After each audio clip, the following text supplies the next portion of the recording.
पटना में जिस तरीके से नीट की छात्रा का मामला सामने आया है उस पर अब जमकर राजनीति भी हो रही है, सवाल भी उठ रहे हैं। कटघरे में सरकार को भी खड़ा किया जा रहा है, पुलिस और प्रशासन को भी खड़ा किया जा रहा है। पप्पू यादव हमारे साथ में। पप्पू जी, अब तो जो है पोस्टमार्टम रिपोर्ट को लेकर के कई तरह के सवाल थे, अब तो उसमें भी आ गया है रेप हुआ है। तो मैं ही गाँव गया, उनके सवाल 6 तारीख से पप्पू यादव भी उठा रहे हैं, इसमें राजनीति कहाँ सवाल कोई है।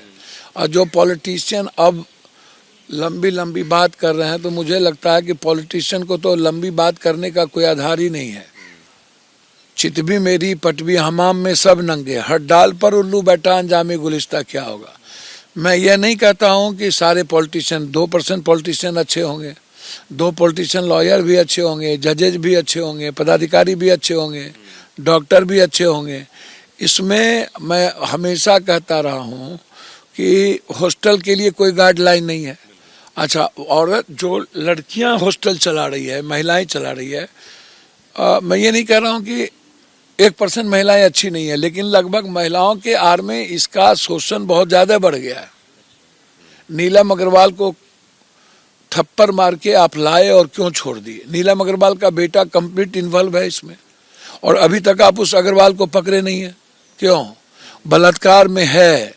अच्छा, बलात्कार में अंडर गारमेंट जब दिया गया, आप तब तक नहीं रुके, 12-13 तारीख तक बच्ची के साथ बलात्कार हुआ, ये आ गया। पहले बार जब वो डॉक्टर के यहाँ कोई बच्ची जाएगा तो क्या बच्ची का होल बॉडी देखा जाएगा? बच्ची जब बेहोशी हालत में जाता है तो सबसे पहला शंका होता है इसके पीछे कारण क्या है। थाना को आप आज सस्पेंड कर रहे हैं, इतने दिनों से। अच्छा, सबसे बड़ी बात है, कहीं पे निगाहें कहीं पे निशाना, आप मतलब बलि का बकरा बना रहे हो। इसमें तो सब लोग इन्वॉल्व हो। सतीश सिंह डॉक्टर, प्रभात हार्ट का डॉक्टर था, बगल में राष्ट्रीय हॉस्पिटल था, आप नहीं गए। उसके बाद आप चले गए जहानाबाद में उसकी बेटी अपने पिता का पैसा दिया कि क्या किया? वो दवाई नींद की गोली नहीं थी, डॉक्टर ने जो प्रिस्क्रिप्शन किया था 2 दवाई थी, और वो 2 दवाई उसके पिता ने लिया। पिता बट नेचुरल है कि ऑनलाइन पैसा देना था तो उसने अपने बेटे को कह दिया, किसी ने अपनी बेटी को कह दिया। अब उस आधार पर आप चले गए कि इसकी बेटी ड्रग्स का 90 गोली कौन दे देगा भाई? अच्छा, बेटी गई नहीं, बेटी 27 तारीख को गई, बेटी का रास्ता घर का कहीं और है, दवाई का दुकान कहीं और है, आप वहाँ गया नहीं। आपसे बार बार वो ड्रग्स वाले कह रहे हैं कि मेरे यहाँ आया नहीं, उसके पिता को हम दवाई पहले से देते रहते हैं। बेटी कौन है? वो आंख में आंसू है। आप दूसरी बात, आप हमको एक बात बताओ, रास्ता कहीं, चीज़ें कहीं, सीसीटीवी फुटेज में वो है नहीं। दूसरी चीज़, नशा का टैबलेट है नहीं, वो कोई और टैबलेट है, तो आप वहाँ भी डाइवर्ट करने की कोशिश किए।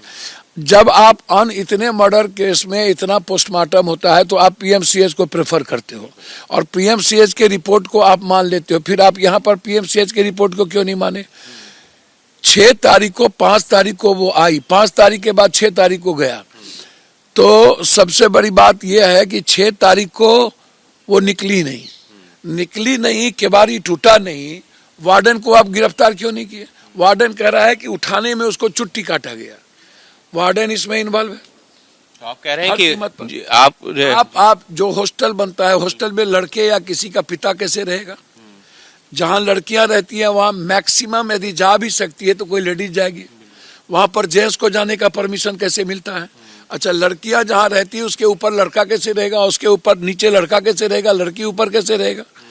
दूसरी चीज, सीसीटीवी फुटेज को आप गेट पर लगाओ और उसका एक्सेस उसकी माँ को दो, बहन को भी नहीं, भाई। लेकिन इस मामले में तो शुरुआत में रेप के हो रहा था कि रेप हुआ है नहीं हुआ, यही मेरी बात तो, मैं तो हॉस्टल के खिलाफ बात कर रहा हूँ। जी जी बिल्कुल, हॉस्टल में तो जो आपने कमियां गिनाई, लेकिन लड़कियों का फोन डेली आ रहा है हमको, हमने टोटो दे दिया। अभी एक लड़की रो रो करके फोन कर रही थी। परसों एक लड़की ने कहा कि हम आए पढ़ने के लिए, हमको बोला गया कि कोई है, और वो लड़का आके हमको वाईफाई के नाम पर रात में हमारे रूम को ढकढकाने लगा। सुबह मैंने कहा आप क्यों आए? मैं बार बार देखा कि वो लड़का किसी लड़की के रूम में जाके सो जाता था, हम वहाँ छोड़ दिया। अब हमको वो धमकी दे रहा है और उस वहाँ की 3-4 लड़कियों से हमको टॉर्चर करवा रहा ये है। तो हॉस्टल अभी मैं बता आप हॉस्टल की खामियों की तो आप बात कर ही रहे हैं, लेकिन उसके अलावा आपने मुद्दा जो प्रशासन और जो है जो सरकार की इस पूरे मामले में जिस तरीके का रोल रहा है उसके ऊपर भी सर, इसमें लड़कियां का दोष नहीं है। 10th क्लास के बाद लड़की जाती है और लड़की को एक स्वाभाविक है, कोई दोस्त लड़की का हुआ नोट्स के लिए, पढ़ाई साथ में जा रही है, वो लौट के आया, सीसीटीवी फुटेज में कैद हो गया। अब लॉज के मालिक का बेटा उसको एक्सप्लॉयटेशन शुरू कर दिया कि तुम किसके साथ आए हो, तुम्हारे माँ बाप को कह देंगे। अब वो पढ़ना चाहती है, वो चाहता है कि हमारी बात ना जाए, वो कंप्रोमाइज एटीट्यूड बना लेता है और उसके बाद वहीं से उसका मामले को तो कहा जा रहा था कि नहीं रेप हुआ ही नहीं है, शुरुआत में तो इस तरीके की बात आई है। भैया एक बात तो, पुलिस और प्रशासन का रोल, हमको तो प्रशासन की भूमिका इतनी संदिग्ध, इतना अविश्वसनीय हो गया। सबसे बड़ी बात है मौत नहीं, एक बच्ची निर्भया की मौत नहीं, सबसे बड़ी बात है आप उस लड़की के कैरेक्टर को चैलेंज कर दिए और उसके माँ बाप को टॉर्चर किए और उसका माँ बाप टॉर्चर, आपने कहा चचेरे भाई के साथ, मामा के साथ। अब आप सोच लीजिए कि आप क्या कहने जा रहे हो। अब लड़की आई घर से, माँ छोड़ी, आई पटना में उसकी मौत हुई। तो पटना की मौत को नहीं ढूंढ के जा रहे हो जहानाबाद ढूंढने। पहले आप पूरे लॉज को बंद करो, लॉज का रजिस्ट्रेशन करो, आप उसकी अकाउंटेबिलिटी तय करो, अकॉर्डिंग करो कि लॉज को का मापदंड क्या होगा। कोई भी मकान मालिक का जेंट्स वहां नहीं जाएगा किसी भी कीमत पर। यदि महिलाएं हैं तो वो महिलाएं की देख रेख यदि हो रही है तो वो सीसीटीवी फुटेज के अनुपात हो। वार्डन कौन है, वार्डन के बाद दरबान कौन है, दरबान इस चीज को कराता है। अब दरबान भी पैसे लिया। अच्छा, मैं कई बार कहा हूं कि पूरे लॉज के सीसीटीवी फुटेज को खंगालो, हालात किसी भी लॉज के नहीं है। इसी मामले की अगर बात करें, सिर्फ इस मामले की, जी इस मामले में पुलिस और प्रशासन जो जिम्मेदार है, आप ये कह रहे हैं गड़बड़ी? जमींदार की बात छोड़ो ना, इसके पहले रुपेश हत्याकांड हुआ और सुप्रीम हाई कोर्ट बड़ी कर दिया, तो गोली मारा कौन उसको? उसके पहले यहाँ के बेटे का सेक्स रैकेट उजागर हुआ। ये पटना बख्तियारपुर के बीच जो वो सीट है, क्या कहते हैं, अलग अलग घटनाएं, नहीं अलग अलग घटनाएं हुई, लेकिन इस पूरे मामले में आप कह रहे हैं पुलिस और प्रशासन जिम्मेदार है या उसकी इसके पीछे नेता जिम्मेदार है।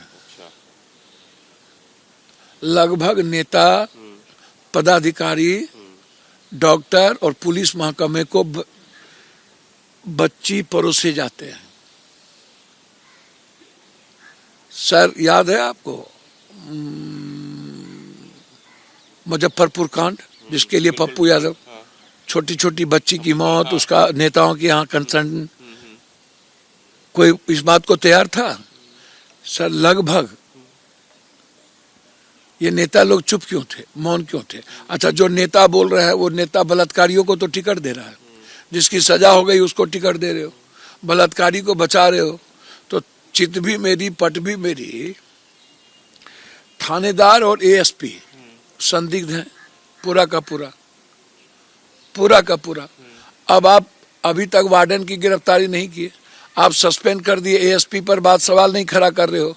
पूरा एसआईटी अभी एम्स के हेड ऑफ डिपार्टमेंट ने क्या कहा कि हमको ना तो ये कागज दिए और कागज जो दिए वो देर से दिए। अच्छा, जो पोस्टमार्टम हुआ तो पोस्टमार्टम जिस वक्त उस वक्त लड़की की बॉडी थी, उस आधार पर पोस्टमार्टम हुआ। सीने पर खरोच था, माथे पर चोट था, हिप पर चोट था, उसके बाद प्राइवेट पार्ट पर सूजन थी, उस पर मोलाज था, जबरदस्ती किया गया था। उसके बाद आप उसको मानने को तैयार नहीं हो। दो बात, प्रभात के यहाँ क्या हुआ भाई? और ये अभिषेक डॉक्टर कौन है? मनीष रंजन 12,000 की नौकरी करने वाला आज 100 करोड़ का मालिक कहां से हो गया? 200 करोड़ का मालिक कहां से हो गया?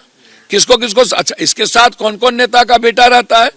तो ये जो पटना है ना, नेताओं का पूरा बेटा, पदाधिकारी का बेटा और पैसे वालों का बेटा, और ये हॉस्टल मालिक और थाना, ये सब सेट है, सब मिले हुए हैं। एक भी बच्ची सुरक्षित नहीं है। एक भी बच्ची सुरक्षित नहीं है। कई तरह के गंभीर सवाल उठाते हुए पप्पू यादव, जिनका ये कहना है कि जिस हॉस्टल में बच्चियां रहती हैं वहाँ के क्या हालात हैं, वहाँ किस तरीके के उनके ऊपर दबाव डाला जाता है। इस पूरी घटना में जो पोस्टमार्टम जिस तरीके से जो है रेप की बात कोई मानने को तैयार नहीं था। पुलिस और प्रशासन के ऊपर सवाल जो है ये प्रशासन के साथ ही में जो नेता हैं उनका भी जिक्र कर रहे हैं पप्पू यादव। साफ तौर पर कह रहे हैं कि सबका जो है एक जिम्मेदारी थी इस पूरे मामले में। सहयोगी camera person hello, Sanjeev Kumar के साथ अंकित गुप्ता, ABP न्यूज़ दिल्ली। हाँ प्रणाम।